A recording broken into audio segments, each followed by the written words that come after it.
name is Kyle, and I am the Research and Content Manager here at the Arab American Museum. How many of you have been here before? Can I get a show of hands? I'm seeing about 50%, okay. So some of this stuff you might have seen before, but as Sam said earlier, we're going to sort of show you more behind the scenes of how we actually do the work of preserving and telling histories. The next question I have is, how many of you identify as being Arab or Arab American? Can you get a show of hands? I think close to most people here, or if not everybody.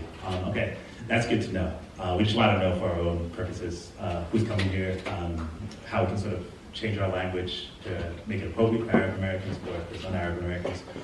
But yeah, so we're gonna sort of start by talking about, well, Sam actually touched on a lot of points that I wanted to make. So I'll just say that, we've talked a lot about preserving family history, but does anyone know, why is it important to preserve family history, your family's history?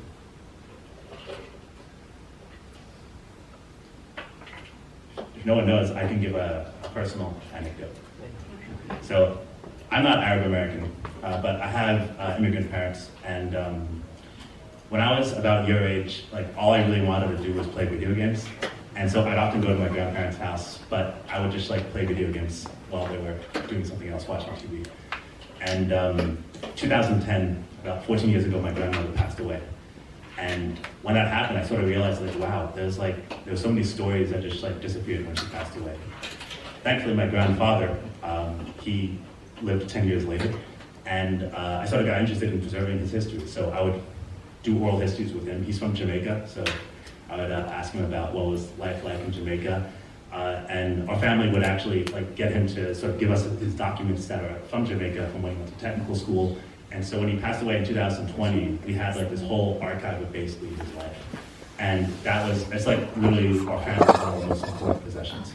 So that's my personal experience. But more broadly with Arab American history,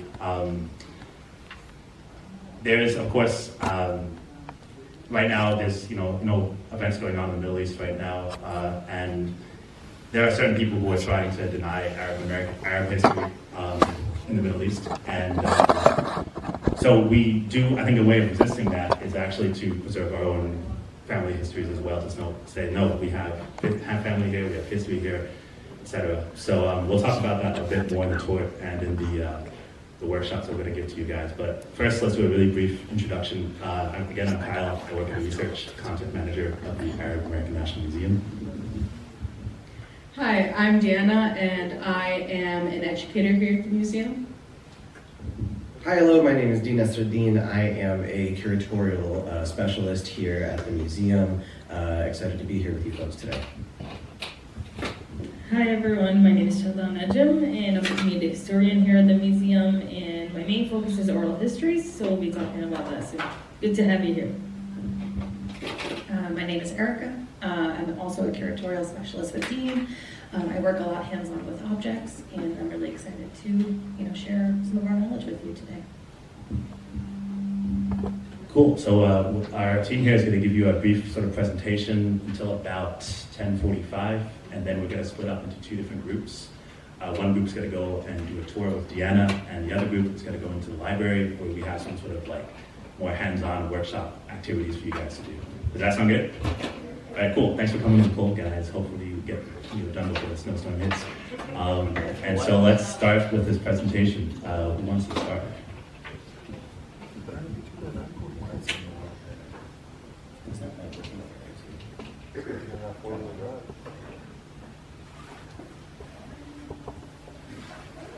Hello? So just to emphasize Kyle's point on preserving Arab American family history and kind of why it's important and why I think this museum does a lot of work for that too. So as a personal anecdote, I didn't know a lot about Arab history before I started working here. My parents are immigrants. I thought that if you were Arab in the US that you would have had to be here in the 1980s when my parents got here. I did not think that we were in this country for over 100 years. Just didn't know. So it really like places an importance and a value of like, oh, like we have been here. There's roots in this country the same way. Like we're not so different. It's just as much mine as it is anybody else's, right? That history. And so it's just to speak to the sort of like passion of why we do this as well. It's really, really important to remember those roots, because without the knowledge of history, it's easier to be dehumanized. It's easier for someone to push you out of the landscape and the lens of world culture and history and presence, right?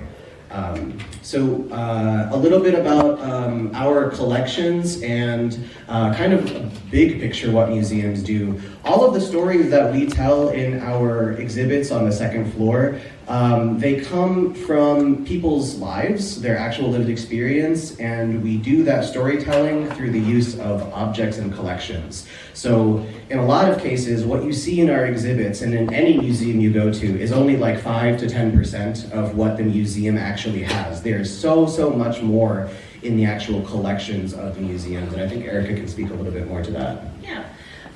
How many of you, or what are your conceptions or preconceived ideas about what lives inside of a museum? Right? What do we have in our collections? Fossils. Fossils. Okay, so really old things, right? Artifacts. Artifacts. Old animal stuff. Old animals, so taxidermy or animal specimens, sure. Some museums do. Books, okay.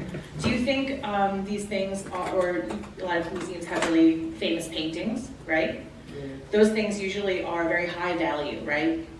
You would imagine that if it's made by a very famous person, or it is made of gold or diamonds or very special materials, it has to be really valuable. What about a salt and pepper shaker? Is that valuable? It could be valuable if it's early on. If it's old, or if it has just a really important or special story connected to it. So our job as museum professionals is not only to collect things that other people would consider as valuable because they're really fancy, but it's also about collecting just objects of everyday life that help document people's real lived experiences. And I think that's one of the benefits of this workshop, is for you all to feel empowered that the things that are in your homes, that are in your families' collections and stuff, are just as significant and important as like a Monet painting, right?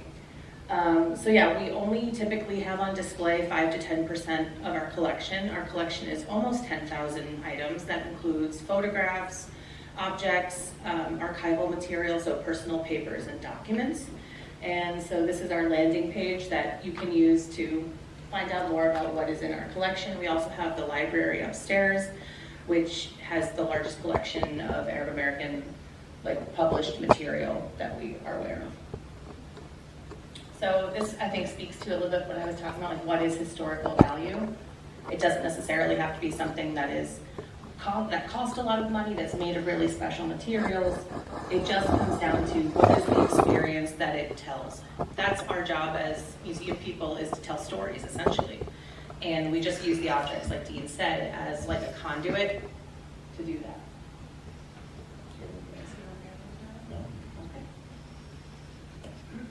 So this is one of the images that's in the collection. We have about, I want to say it's between 2,000 and 3,000 individual images. And some of them are very old. Some of them are in color. They're relatively contemporary.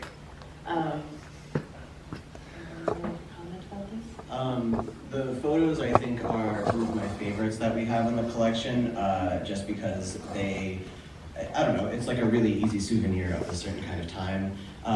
And we'll get into the specifics a little bit later on of how you would go about categorizing this photo. Like, imagine opening up a family photo album with your parents or your grandparents and not knowing who any of these people are. There are so many times that I've had that experience with my own parents of like, who is this man? How are they related to us, right? And so those are the kinds of questions that we ask ourselves as museum professionals when we get these photo collections. A lot of what we have to do is figure out what's going on, right? Yeah, we use like context clues, like, okay, so I know it's a color image. That means it has to be from a certain time period, right? Or a certain, it can't be from before a certain time. So we take a look at objects and photographs, and we sort of use those context clues to decode what is happening in the image. So the unique historical items that we've got here, these are just a couple of examples of different things that we have in the collection that might prompt a different kind of story, right? So on the left there, you've got the Village of Bronxville Hawkers and Peddlers license, and you'll learn more about this on your tour, but this is a kind of artifact that we use to tell the story of peddlers in the Arab American National Museum. The sort of general history story is, a lot of Arabs, when they first came to the U.S. In the early 1900s, some of the only work they could get was selling stuff door to door, which was called peddling in that time, right? And to become a peddler, you needed to apply for a license and get licensed to do so. So having this object in our collection makes it possible for us to be able to tell those stories. And just the amount and the number of these licenses that we came across as we were building the exhibits tells us how popular this job was for Arabs when they were first coming to the U.S. The menu on the right, I think, helps to speak about Arab American entrepreneurship, especially as it relates to opening restaurants and food businesses. And I think a lot of times in what we talk about is sort of the journey of coming from a situation where you likely didn't have a ton of education, you may not have spoken a lot of English, and you're working as a peddler, and then maybe the next generation is established enough to open a business. They're familiar with the American business landscape. So I think it helps speaks to that generational change and the types of occupations that people are employed in. It helps us gauge what was maybe the interest for both Arab Americans who would dine at this restaurant, but also maybe not Arab Americans who would dine at this restaurant, how maybe food culture is changing to accommodate different tastes and interests and things like that. Yeah, we can trace the way how recipes change, for instance, or, what are the items on the menu that we're seeing that maybe catered to non-Arab tastes, right? Because they had to, it speaks to what this business owner may have had to do, right, to make sure that his business could stay running.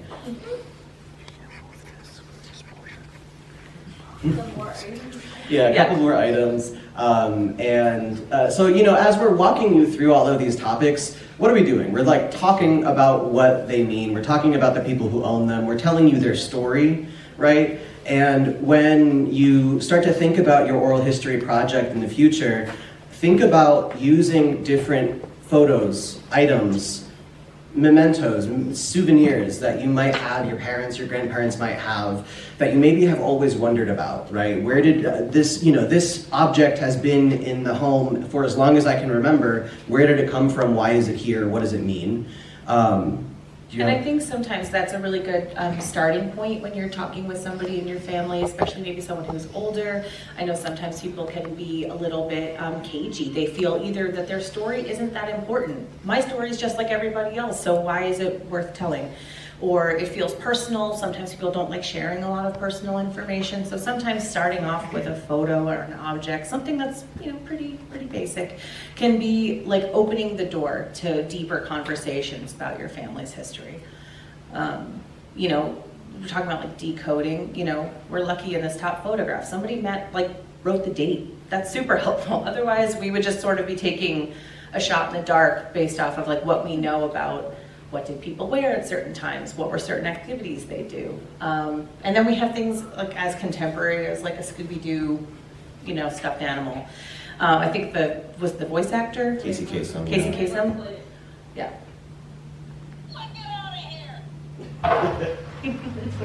So that's what it's a talking doll. So if you don't know, Casey Kasem was a very, very popular radio host, but also a voice actor. And I think a lot of people didn't realize that he was Arab American. So you'll see, I don't know if you guys are going into Making an Impact, one of our exhibitions upstairs, but I think you'll see some familiar faces and maybe some not so familiar faces. So that's part of our job also is, I guess, documenting people that are well known, but that people don't know have Arab ancestry.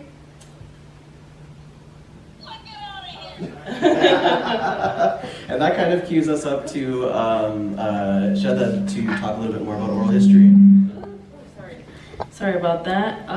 So oral history. I'm excited to hear that you guys are going to do your own oral history project. Wow. Are you guys excited? No?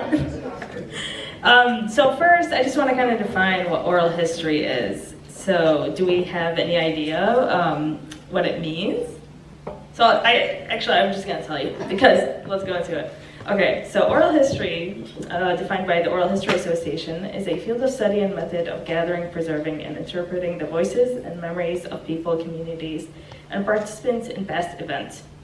So oral histories can really look different based on the project that you're working on. It can be audio recorded, it can be video recorded, it can be like in-person interview, it can be like virtual. We do a lot of Zoom interviews. It can be different formats, but the point is that you're recording a person's lived experience, a story. And it doesn't have to be a person's entire life story. It can be a portion of it. So definitely can be specific about topics that you're interested about. Using the object is actually a great method to getting a story big in the community. And we do pass on our history through just stories that our family tells us, right? You guys had that experience? You just say you're like the oldest story at dinner time with grandma. Over and over. And they randomly mention something like scandalous, and it's always so interesting. Or traumatic. Or like super traumatic, something that you don't expect. I always love those, oh my gosh. But yeah, so I'll show more examples later. So Kyle talked a little bit about, and the others, about why oral history is important, and I just kind of want to go through that again. And so preserving culture and history is really can be done through oral narratives. So getting a person's voice recorded is really beneficial because it's telling you about that person's like emotional state at that time, the relevant things that are happening in their environment. And this just has many like benefits to actually have the person's voice. It's also like amplifying our own voices, right?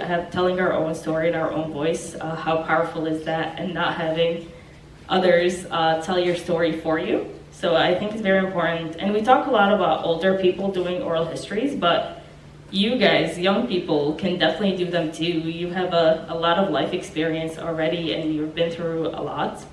I myself am an immigrant myself. I came from Baghdad, Iraq in 2006. So I know I've been through a lot in terms of immigration and such, same as, older generations. And so this data is actually really great because it fills gaps that we don't necessarily have in written records. So a lot of times the traditional literature and documents don't include the details that oral histories have. So this really, doing oral histories gives you a complete narrative and understanding. And and it's super intimate and it's like very detailed. I talked about scandalous stories, but like those are important in history too, right? And I just kind of want to show you examples. Oh, I hope that didn't play. Okay. Examples of some oral histories I've done. This one, Summer Saad from Al Hadiqa project. I don't know if you guys have been here. I've been upstairs. We have a rooftop garden that we built in 2023. And it's really a heritage garden where people came and told their stories and gave us their seeds and plants, and we grew a garden from that. This is one of the interviews that I did. It's a very specific interview, and it's a video recorded project. And this was shared on social media and other websites, so it can be very engaging. And also, I just want to show you an example of a very specific interview. It doesn't have to be everything. It can be more specific.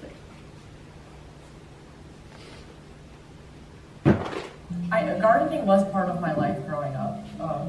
My siblings and I still kind of remember. My dad used to grow hot peppers, tomatoes, the basics. And he would make this, whenever we would have a harvest, he would make this thing we call hot stuff, and we'd sing the hot stuff, I'm making hot stuff, baby. So, so he would grow things, and it was just part of me growing up. And then I lived in Lebanon for a year, and that kind of was a different experience because, at least for my family, a lot of what they ate, they grew. Like my grandparents had their kind of orchards, and so we would get things like apricots or dried figs from my grandparents, and we knew that it came from them. And a lot of people had rooftop gardens, I remember like kind of being very like intrigued by this, you know, that people grew their own food, and the seed that I brought is actually that's the first time I ever saw a loofah plant, and so plants are a big part of who I am, and like a calming experience for me, a grounding experience. Whenever I'm outside, I feel connected, kind of spiritually, and I like that experience. Even though I had noticed it, it became more apparent to me that the difference in the way that we live here and the way that they live there.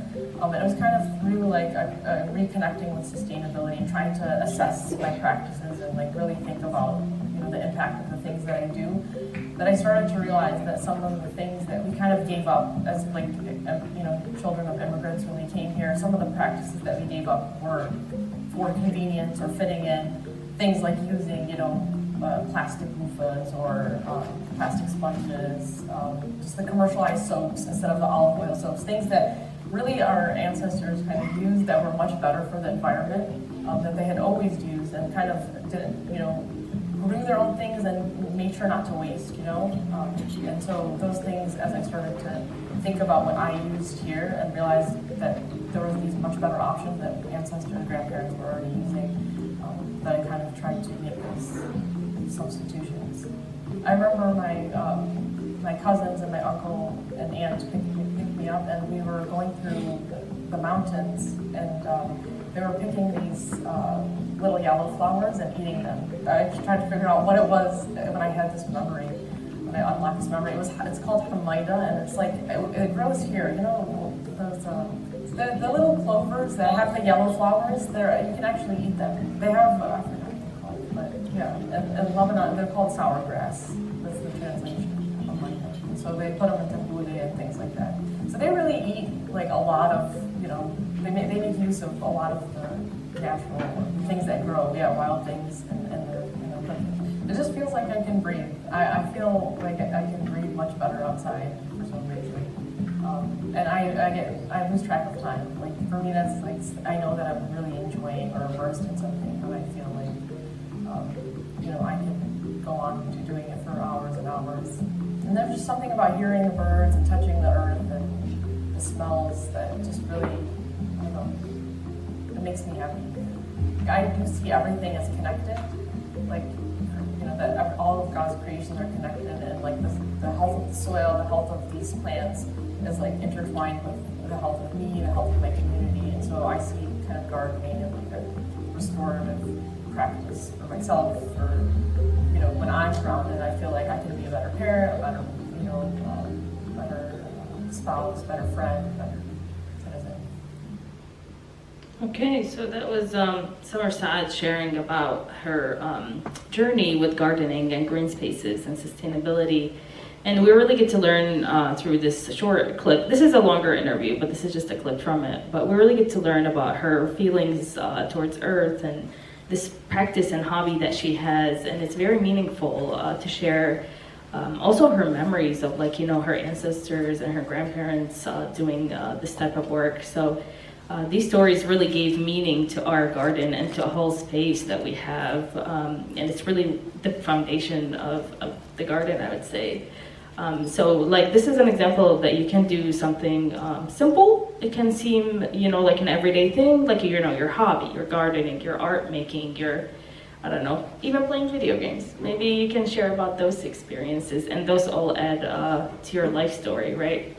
And so, yeah, obviously you don't have to get a professional videographer like we have that here. You don't need all that. We do a lot. Most of our interviews are actually just audio recorded. We use a small audio recording device, or for you guys, you can use your cell phone. You have a great technology in your hands. You can even do a stand-up, like tripod, and you put your phone and you record that way. But it can be very simple to get those stories. And so I just want to show kind of another example. You can get creative with oral histories. It can be a project as you like. You like use your creativity. We have, if you have a lot of photos in the family, this is a great project to do, a digital scrapbook where you put together photos and do like a voiceover to tell a story. So I kind of just want to show this as well. My name is Edisha Black.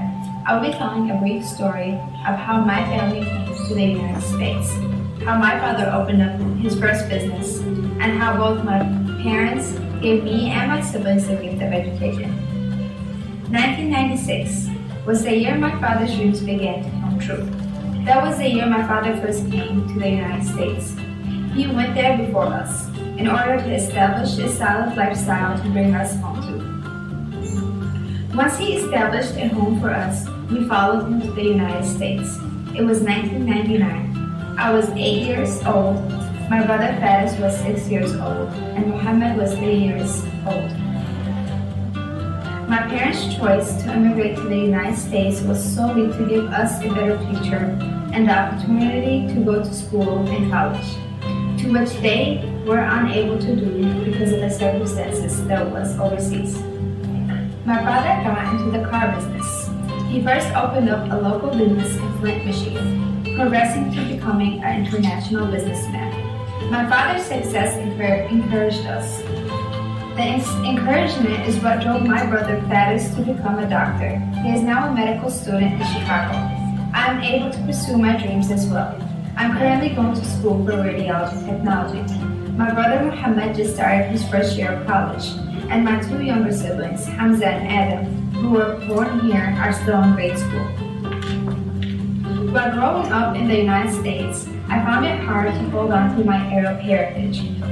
I got the privilege to travel overseas to Palestine, which where we are originally from. This trip brought enrichment from the East back to my life in the West. All the sacrifices my parents made have taught me to be grateful for the opportunities given to me, and for my strong Arab American identity, which I am proud of.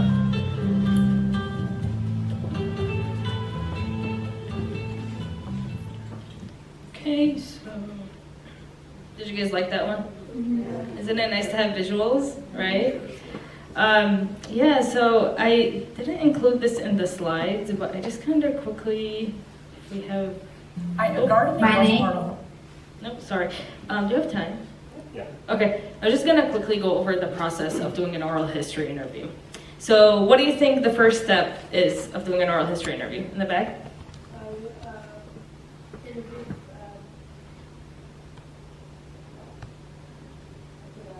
Do you want to go ahead? Think of a question you're going to ask them. Okay, that's a good step, yeah. So I would say the first step is actually identifying someone that you want to interview. So finding a person, right? Whether it's your grandparents, aunties, uncles, sister, brother, identify someone, right? And then, of course, you want to ask that person for their permission, their consent, and that they're okay. You really have to inform them that what you're going to do with their story. So consent is very important. And then after, you want to go into creating kind of structure yourself, right? Like, doing a questions list of the things you want to ask them. And then, seeing what kind of tools you have on hand. Are you going to use your phone? Are you going to use a camera? Making sure that's ready. And of course, you always want to double record whatever you're doing and double save whatever you're doing, like in 2 different spots, like on a USB and also on a cloud, just to make sure your information is backed up and secure. And then you might want to do some minor editing and transcribing the interview to help others really have a good experience seeing it and using it. And if you're publishing it, then you also want to think about where you want to do that. And then, it's also sharing it is the last step, really sharing it with your loved ones and family, and can be very meaningful, touching experience for everyone. So I kind of went through that really quickly, but of course I can sit with you and give you more details after. So if you are thinking of doing a specific project, please come to me and I'll give you my business card. It's very quickly. It takes a long time to actually do oral history. Like, give yourself, a good chunk of time to actually plan everything out and think through the steps. But thank you guys for listening. We definitely can talk more after. So usage. We'll hand it over to curatorial. Sure. I just want to make a quick note that for those of you in the room who do not identify as Arab American, while the focus of this presentation is on Arab American history, all of the same tools and methods that we're talking about can be used to document anybody's personal family history, regardless of where in the world your family has come from. Just a personal anecdote for me, unlike Kyle, my family has been here for like 200 years. So I'm very far removed from the immigration story, but I'm super interested in my family history. And I think that because my family's been here so long and that immigration story is so far back in the past and not relevant to my everyday life, it sort of sparked an interest in me even more because I knew nothing about it. Nobody ever told me. And so one of the things that we use oral histories to enrich our exhibitions. These are some images from the exhibits that you'll see upstairs. And there's really nothing more powerful than using somebody's own words to complement the things that we put on display. And I'll talk a little bit about that when we go up to the library, but we can look at records and data and stuff and know exactly how old somebody was at a certain time, but that doesn't really tell us anything about their state of mind, what their personal experiences were at that given moment. And so exhibitions and collecting from people in the community, I think between the oral history and what we do in the curatorial department collecting objects and Kyle's research, I think it helps give a really beautiful, nuanced picture of what the experience has been for Arab Americans. Some of our objects go on display in other places. This is an image from the Ellis Island Museum, I believe. Yes? Little Syria? Yes, Little Syria. Little Syria exhibition when it was at the Ellis Island Immigration Center. And so this book that's on the right-hand side traveled from our institution to New York, and I think it helped to speak to immigration through Ellis Island of Arab Americans in the late 1800s, early 1900s. So we put things on display here, we put things on display in other places. Trying to think of other, we collaborate with other institutions all the time. And so just some basic preservation. Keep your materials away from water as best as possible. Materials also don't do well fluctuating from high temperatures to low temperatures really rapidly. So if you have a place on maybe the first floor of your house, not an attic, not a basement, not where they're going to be subject to those extremes and potential leaks and stuff like that, that's ideal. Cardboard can be okay, but as you can see, if it's on the ground getting wet, water moves through it. So sometimes if you can store your items in a plastic tote, that works well too. We use special kinds of cardboard boxes here that are from a special supplier, but you don't necessarily need to do that. Tape, no good. It decays really fast. The adhesive gets all gross, so avoid it. Don't laminate things. Metal staples and paper clips, they rust. So, and that can just distort the images or the documents and stuff. So if you have documents with paper clips or staples, you can take those out. They do make plastic paper clips that you can use, or you can just sort of use paper to divide different documents. That's kind of what we do. And again, especially audiovisual materials, so videotapes, things like that, photographs, they prefer to be in cooler settings. And back up your stuff. Yeah, back up your stuff. Multiple places. So these are the type of cardboard boxes we use. They come from a special conservation supplier. They're acid-free. They're all this, that, the other, and they're kind of expensive. So for the home, maybe a little overkill. But we do use this plastic sheeting to put documents, especially if they're fragile. That way we can handle them without ruining them. Photographs also, your fingerprints can be left on photographs, so we try not to touch those with our bare hands. And we only use pencils or micron pens, which are archival and they don't fade. Metadata. So this speaks more about the imagery and asking questions about what you're actually seeing inside the images. And I think, you could just be like, oh, it's a mom and her child. But you can say, okay, well, it looks like maybe they're doing this activity and I see leaves on the trees, so I know it's not the winter. It helps sort of get to a smaller level of detail than you come to at first glance. So this is writing dates also. Dates. And who's in it, and just as much information as you can. Maybe just type up a paragraph Sorry, I don't know if you can hear me. Just type up a paragraph, really, and it doesn't have to be complicated or anything. Just like who, where, when, answer like all the whys, right? And just include it with the photos. It really helps when you're looking back on these images. And sometimes you can get maybe your parents or some other older people in the family to identify individuals. That works great usually. Yeah, I'm extremely thankful to my own grandmother. She wrote everybody's name and the year on the back of every photograph, and she had doubles made every single time. So,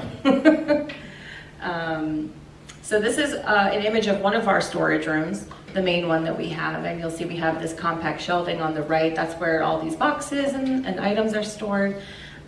We keep the temperature as consistent as possible, the humidity. These are the types of things that we, like to try to control in the environment.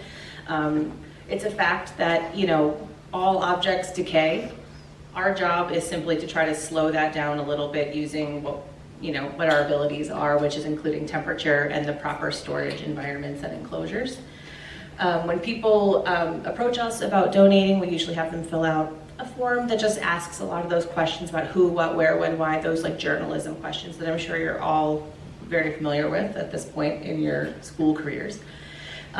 We take a look at what we already have to see if things are redundant or if it's filling in holes that we didn't know about. So this museum opened up in 2005. A large portion of our early collecting really focused on Lebanese Arab American ancestry and history. But we realized that, the Arab world includes many more nations. And so as part of our, goals in the coming years is to try to make sure we're being as representative as possible and really being diverse in our collecting. So we pay particular attention to items and histories from North Africa, from I guess, like the Gulf too. Also from individuals that don't necessarily identify as Arab, but are coming from the Middle East. For example, we have some Lebanese people don't identify as Arab. Chaldeans, others in the region. So we really try to include these stories as well in the collection. Yeah, sure. So you might be asking, why were we talking about like the places that you want to store stuff, right? And the kind of ways that you can build your own at-home archive with the photos and material that you have at home, that your parents have. And a big portion of that is that folks don't really know what to do when someone passes and you have all of their stuff, what to do with that stuff. And we're here to tell you too that archives and libraries are a great place to think about donating some of that material if it's relevant to the story. Like to use our institution as an example, things relating to Arab American immigration, Arabs' lives in the U.S., any of that stuff is worth at least like checking in, right? And we can't have anything donated if they don't exist or if it's in poor condition, right? So part of this workshop is also to empower y'all to think about protecting the stuff that you have. If you have documents, if you have photos that are a little worn, here's ways that you can take care of them a little bit better so that by the time you're of age or your kids or whatever who wants to donate the collection to a museum, the stuff is in decent condition that it can be used, it can be shared and preserved further. Yeah, I think that this is just another point to emphasize, like regular stuff is so critically important to, you might not think of there was an instance where I did an oral history with the daughter of one of the star players in the Detroit Negro League baseball teams back in the 1930s, and they had given away all of his baseball material, all of the bats and the baseballs and the mitts. They gave that all away when they were in their teens and 20s because they don't play baseball anymore. Their father had passed on, but all of that material, even though it was so regular to them, it was every day, would have been so important for a museum to have, right? So just as a kind of aside for that, of how critical that is. Yeah, and I think that's a good point is most museums don't have huge budgets to buy things. We get almost everything we have from people donating and being generous with us and trusting in us to take care of objects and their treasures and things like that. So just want to say thank you for your attention, and I think we're going to break into the two groups that we talked about, and I think we're going to be able to get into some of these concepts a little bit more deeply upstairs. But we are going to, I think, give you a little bit of time to settle, to stretch your legs, use the bathroom, wake up, you know, things like that. Thank you. Do you also know the symbolism of the Palestinian kufiya? Is it the olive trees? The olive trees? Yeah. Usually I have my kufiya on for tours. I forgot it. But there's the little olive tree branches that are represented on there. You'll also find fishnets to represent Palestine's connections to the sea. And you're also going to find these lines that represents trade routes that are significant to Palestine throughout history. Because think about that connection of the water being there. It was a major land seaport. Yes. Any other common images or common themes that we find? Birds. Birds. Why are there a lot of birds? Freedom. They symbolize freedom. So they symbolize freedom, right? Because what can a bird do? It flies, right? Anything else we saw that's worth noting? Any last things? Oh, the keys for the houses. The keys for the houses. Why are there keys for houses? The hope of return. Yeah. The hope of return, right? Something you'll notice is that not only are there keys represented, but I think a really good picture to look at and end on that kind of represents it is this one right here. This isn't the only piece that has this, but around this actually contains the UN resolution, specifically Resolution 194.3, Article 11, which talks about the right to return, which essentially states that if you are a refugee and you wish to return home, you are allowed to return home, especially if your means are to live there in peace. Obviously, that's a hope for many Palestinians. That's why we see these keys, they're hanging on to them. But the fact that we have the keys here in the museum, that represents the fact that that hope has not been fulfilled. So that being said, I wanted to say thank you all for engaging with this exhibit and for talking about it. I know it is a very difficult one to take in and to be able to discuss, and I think you all did an excellent job and you were very mature.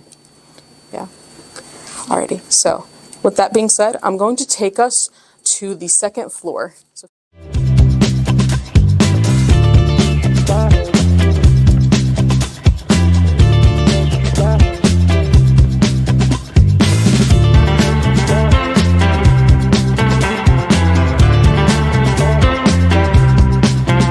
Arab world? 22, you all are good at this, wow. I'll sometimes show them that people are like, there's 100, and I'm like, no. But there are 22 Arab countries. Which continents are they in? Asia and Africa. You guys are smart. How many countries are in Asia? 18. Lower than 18. 16. Lower than 16. 12. So there are 12 in Asia, and then how many does that leave us in North Africa? 10.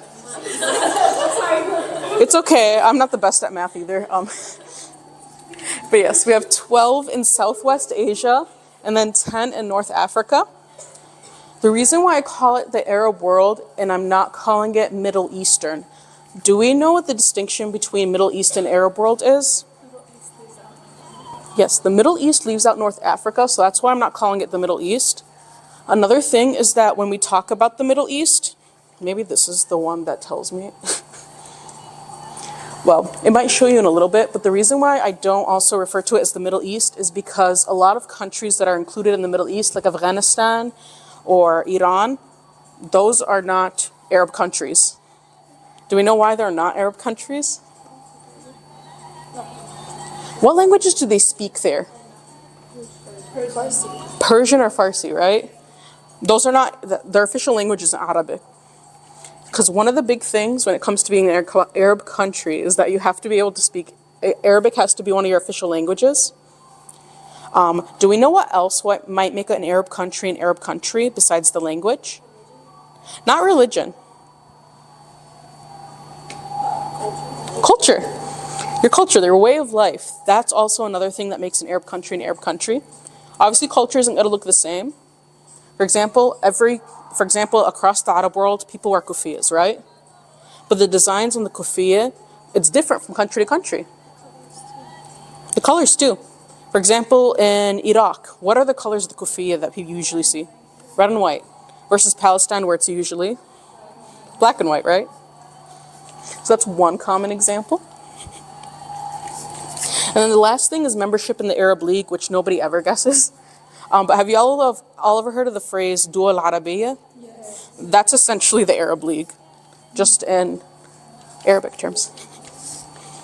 All right, and then last thing I will leave us off with is over here, we have a map of Palestine, specifically how it's changed over time, so spanning 1918 to 2017.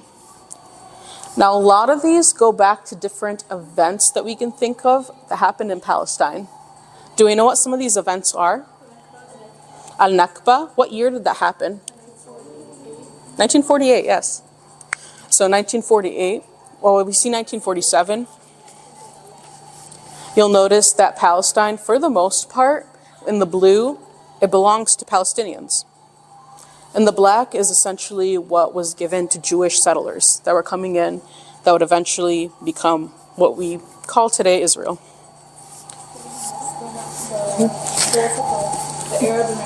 The Arab Revolt of 1912, which caused the 1918. Yeah. Very good, yeah.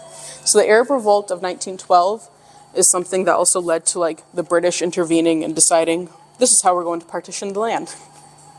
And as you all can see right now in the 2017 map, which is kind of true to how it looks today, much of Palestine is essentially within the West Bank, which is that part in the center, and then also in the Gaza Strip, which is on the left. Now, do you have any questions about this map that you all see here? Or any of the events that might have led to this map looking the way that it does? Okay. Alrighty, so if you all can please go from one country to another. What is the word we use for them? An immigrant, right? Now, there's one type of immigrant that I'm thinking of. They're called refugees. Do we know what a refugee is? Someone who's trying to skateboard. Oh, hands. Yeah, what's a refugee? Someone who's escaping from war. Someone who's escaping from war. What else could they be escaping from? Famine. Religious freedom. Violence, yeah. How about if a tsunami comes and then my house is gone? Would I be a refugee? Yeah, so natural disasters. So many people that we're going to, the reason why I bring that up is because you're going to notice that as we go through the exhibits, something that we will pinpoint is whether or not somebody might be a refugee. Because if somebody's a refugee, do we think they're going to be more or less likely to bring different things with them to a new country?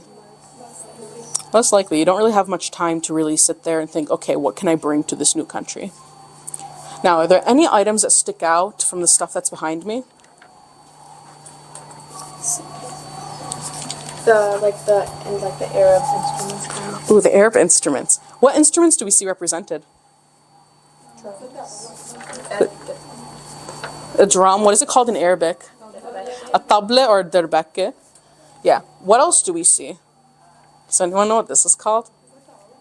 No, it's not ta'oud. Good guess. Ooh. So fun fact, this is called the rababa. You normally will not, this used to be basically the violin's older sister.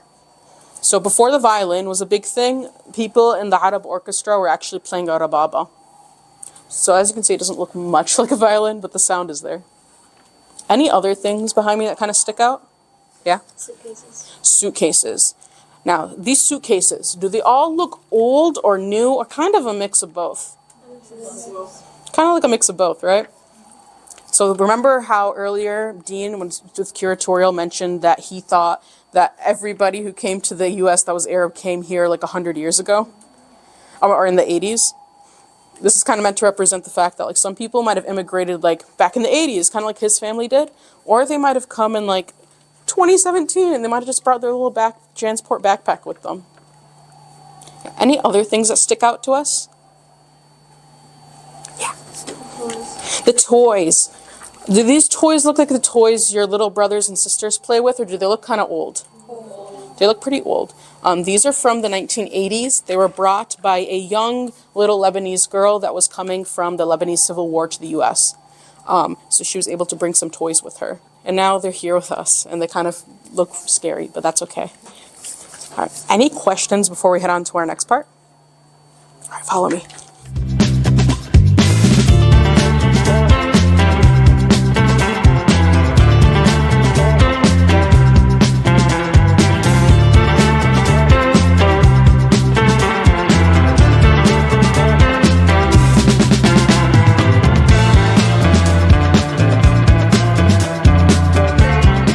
Backgrounds coming during this time period is because in our first major period or in our second major period of immigration, there was this kind of system put into place called the quota system, which essentially limited the amount of people who can come from specific countries.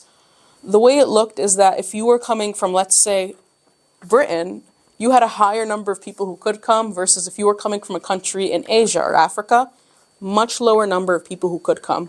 So if you were somebody that was highly educated, it was a lot easier for you to immigrate to the U.S. during this time. The second major period of people that were coming during this time were people who were refugees. This was a result of the Refugee Relief Act, which was put into place in 1953. It was mainly for people who were coming from communist countries, but over 2,000 Palestinian refugees that were a part of the original Nakba in the year 1948 were able to come to the U.S. during this time. Which brings us to the story of Ahmed Ibrahim. I am pulling up my notes about him because a lot of this information that you all are hearing, you all will actually be the first group to hear, so that makes you all pretty special, which is exciting. But a little bit about him is that he is from a village in Palestine called Jimsu. Now, a little bit about Jimsu is that if you look at it on a map today, it's not there. And for a very long time, it was forgotten. Because essentially during the 1948 Nakba, when the village was ethnically cleansed, there was very little remaining of it. Until roughly the 1990s when it was discovered that Ahmed Ibrahim, so think about it this way, he's like this old man who's like 70, he decided to actually draw his village from memory.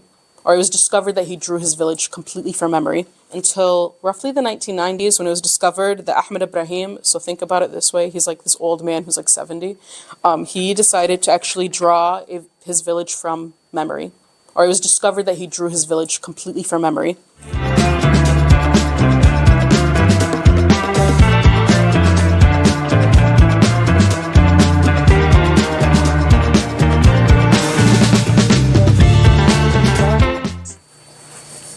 And eventually, later on in her life, she was actually able to go back to Palestine and do the same thing, essentially help Palestinians that were resisting their homes being destroyed by the Israeli government. So this is a very common theme that we see in our third period of Arab immigration in the U.S. Those quota systems, which initially limited the amount of people who could come from specific countries, are gone. So you see a lot more people coming to the U.S., and these people are able to kind of like help when it comes to like a lot of civil rights related issues, which is a big close to the south end of Dearborn. Ford. They had plants there, and the thing with the Ford power plants is that they release a lot of pollution, which is a big issue that we see even until today. But back then in the 1960s, Ford had plans with the city of Dearborn to essentially demolish the homes that were there and in favor of being able to expand their operations. And the thing is, people were living in these homes. Now, Mrs. K. Elder was somebody from Palestine. This is something that obviously happens in Palestine. So she was obviously going to take a stand against this. Talk about Palestine, because there was a big event that happened in Palestine in the 60s, specifically 1967. Do we know what was happening in 1967 in Palestine and the Arab world at large? Or at least in the Levant section of the Arab world? It's okay if you don't know, by the way. Ooh, so, a little bit about 1967. There was an event called the 6-Day War. During this time period, Israel, a bunch of different Arab countries were essentially at war with Israel. And what ended up happening is Israel ended up, unfortunately, winning.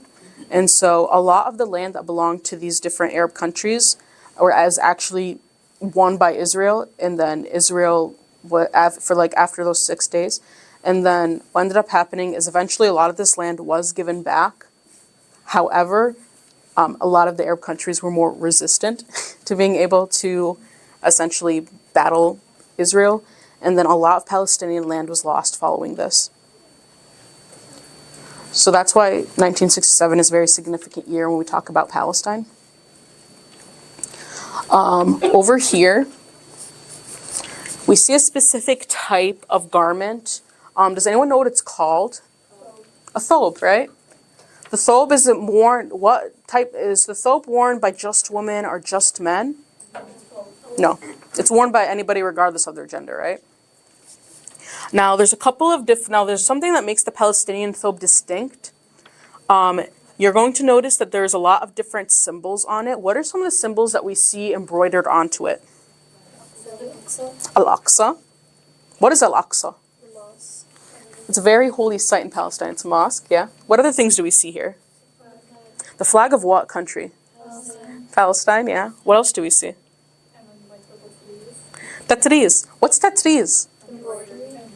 It's embroidery, and it's very specific to Palestine, right? Now, what do we see over here on the sleeve? Flowers. They're not flowers. I'll give you a hint. It's a type of plant. You eat it. Olives. Yes. Why are Why are olives significant to Palestine? Olive trees, right? It's one of the major ways that people get their income there. So this is meant to represent Palestinian heritage, or your backgrounds as Palestinian, a bunch of different things that represent the Palestinian identity. And this is why we oftentimes say like culture is a form of resistance, because you're able to essentially preserve your culture and prevent it from being erased by being able to essentially wear it and show it to people. Think about the coins, the keys. Okay. Now, do we have any questions?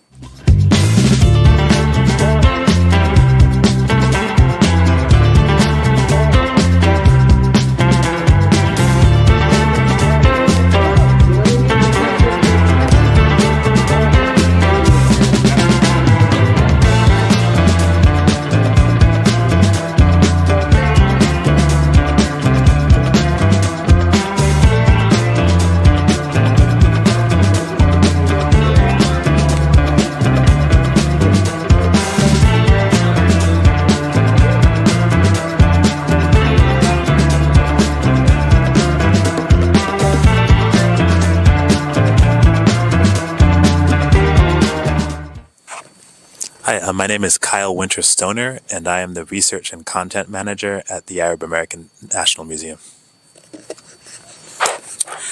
Hi, my name is Dean Nasruddin. I am a curatorial specialist here at the Arab American National Museum. Thank you for joining the interview. I appreciate your time and effort for this, of course, for the students and for the topic we're going to discuss.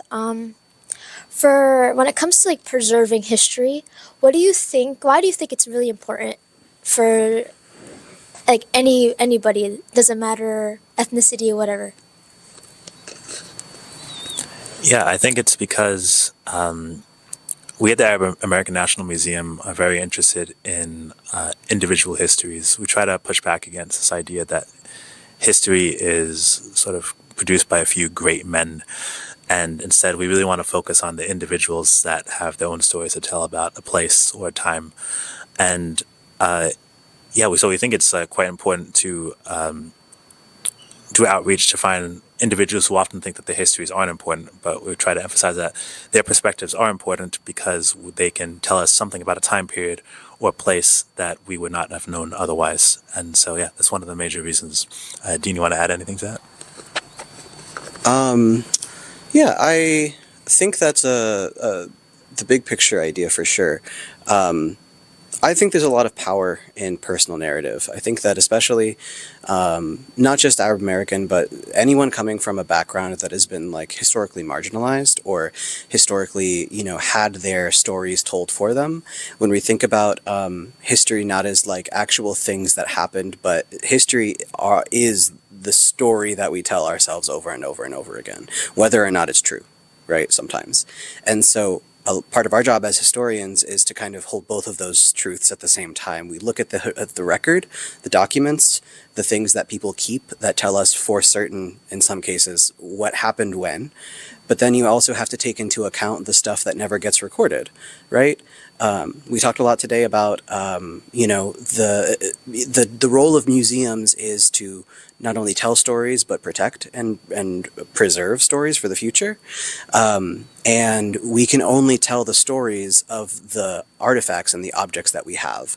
So we look at personal history, oral histories, spoken word stories as artifacts and objects in themselves, because someone's personal lived experience tells us a lot sometimes like volumes more than a document can, right? So yeah, I think just personal narratives, personal history is super critical in helping us understand a larger historical moment, you know? Thank you so much for that. And another question in regards to interviewing older members, how is that important? Is it mostly like related to preserving historical artifacts? Is that sort of a similarity?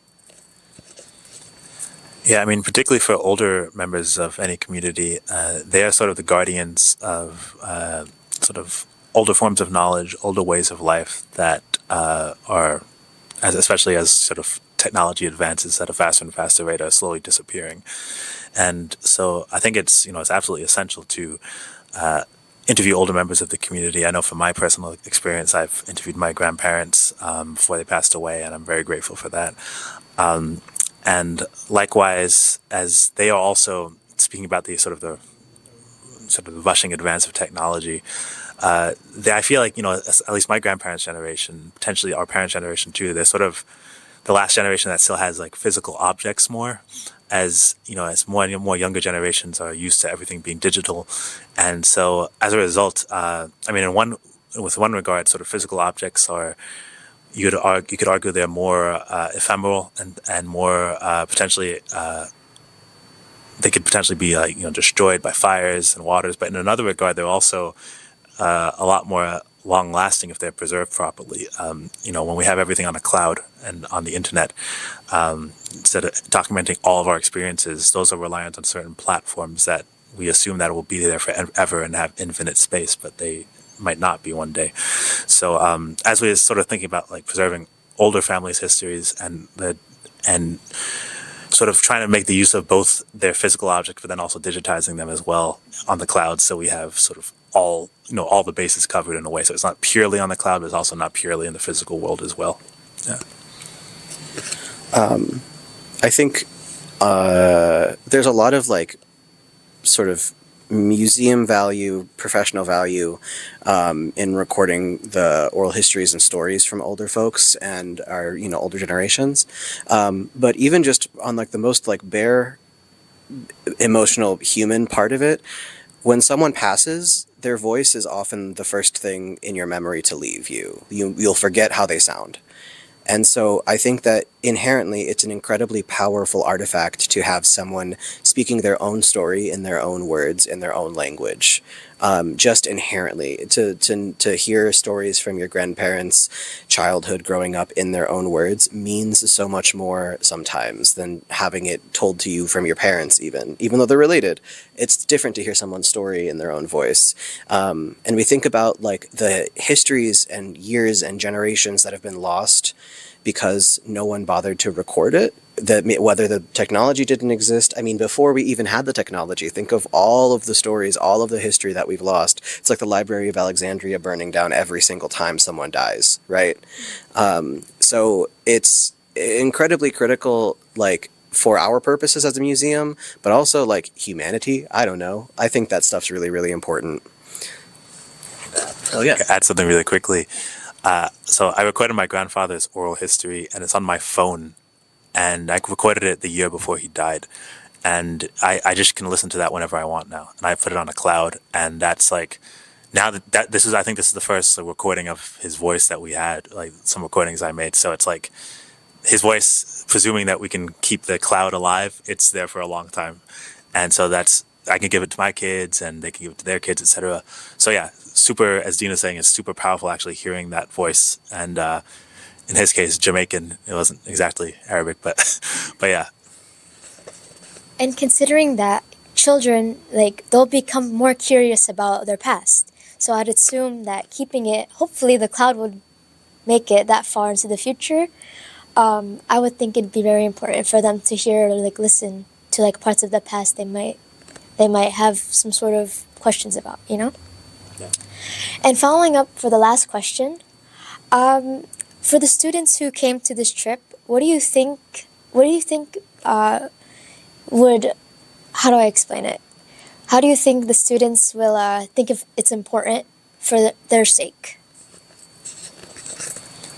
Yeah, well, the impression I got after this, the school trip, they just left right now, but I got an impression that people were quite engaged, and not just for their immediate sort of oral history projects that they have to do as an assignment, but I think it seemed that there's some individuals we were talking to that seemed interested in like the whole idea of preserving history, that maybe they might not have considered all that goes into it before, and that sort of intrigued them.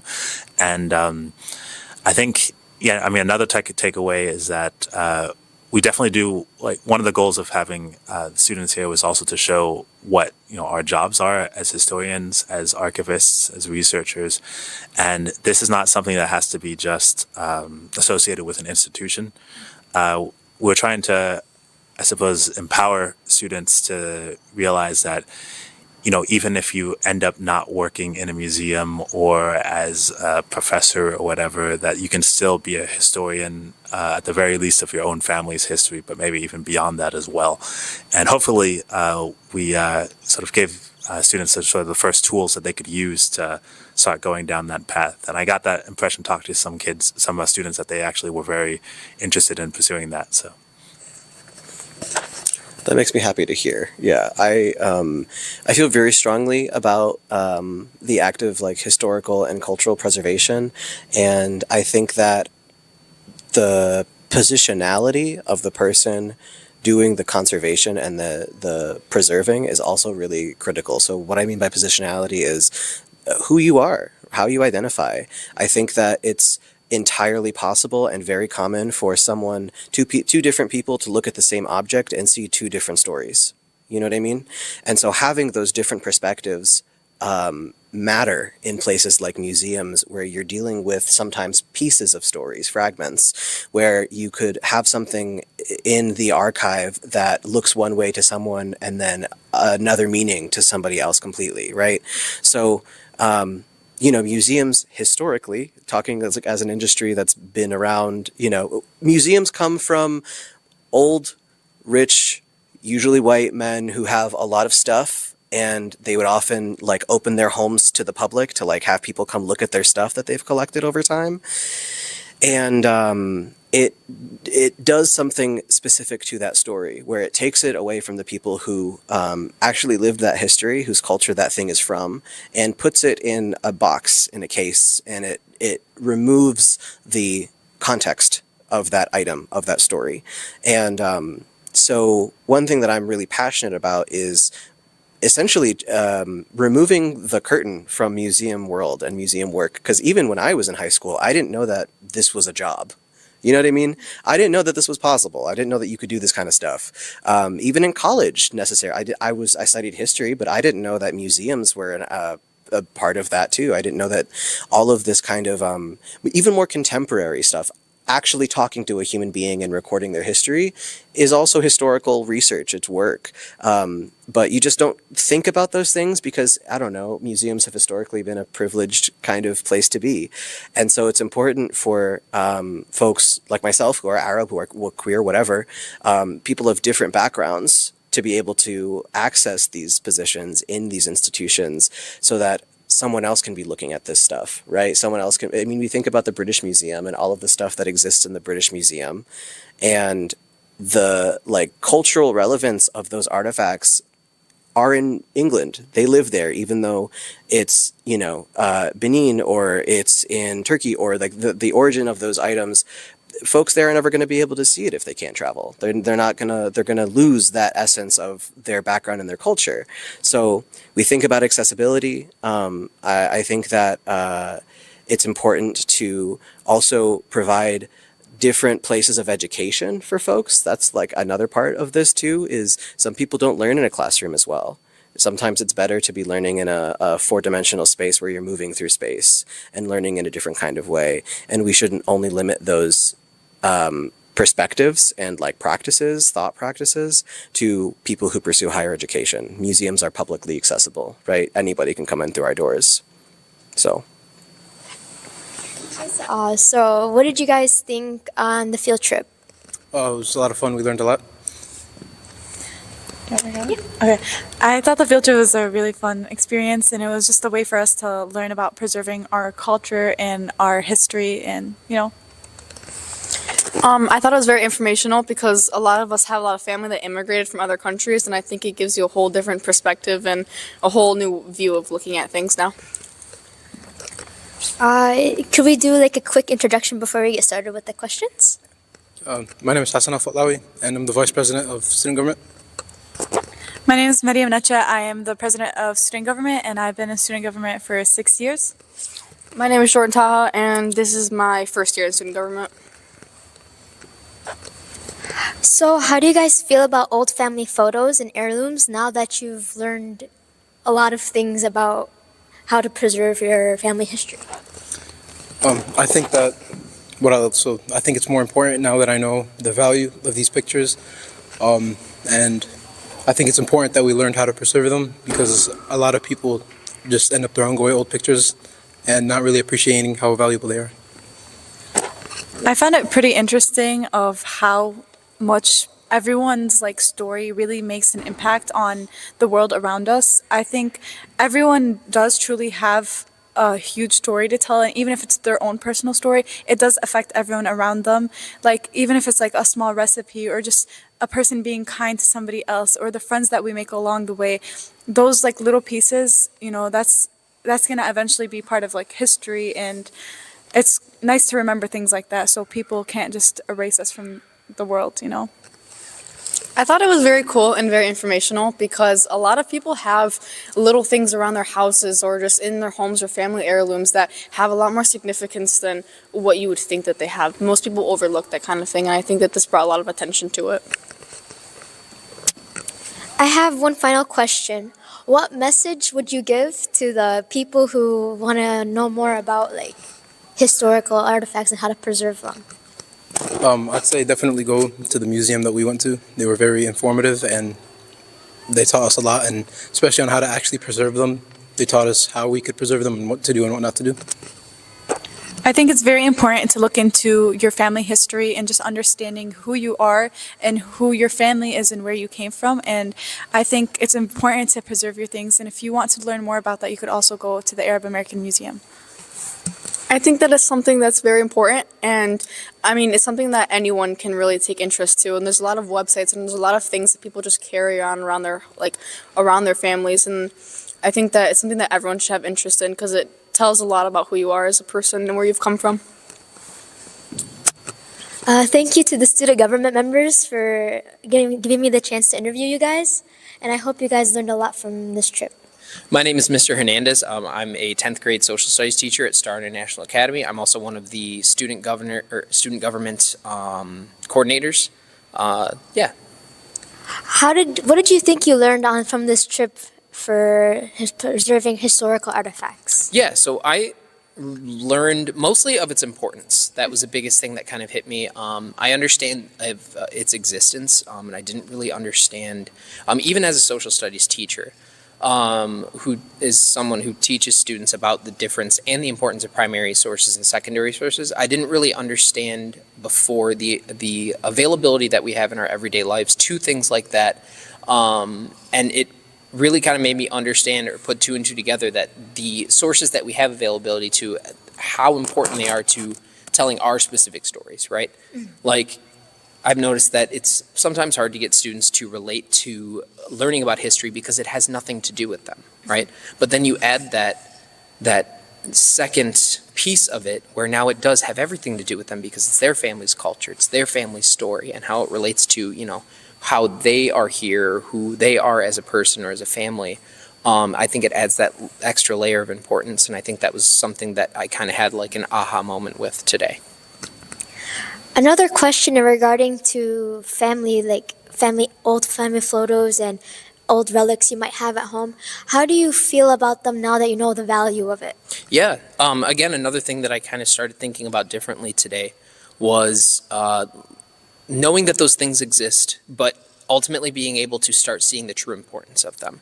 Especially after just kind of looking at the examples that the museum had of just a photo or just some written history or just even just an oral story that was told by a family member before, and finding the true value and meaning, and how you can take something that's seemingly so small and turning it into something that preserves an important part about who you are, who your family is. I think that was really, really cool to witness. Thank you for that. And what is the message you'd put out there if you'd want to share what you've learned from the field trip for your friends or family? Yeah, I'd say that this is really something that you can go out and do yourself and have a connection to. And I think that everybody should at least consider looking at where their family comes from, because there's so many instances of people who have made long treks to come to this country, or made great sacrifices to put their families in better positions. And I think that those artifacts and those things that we look over in our everyday lives do exactly that. They tell the stories of the sacrifices that those people have made.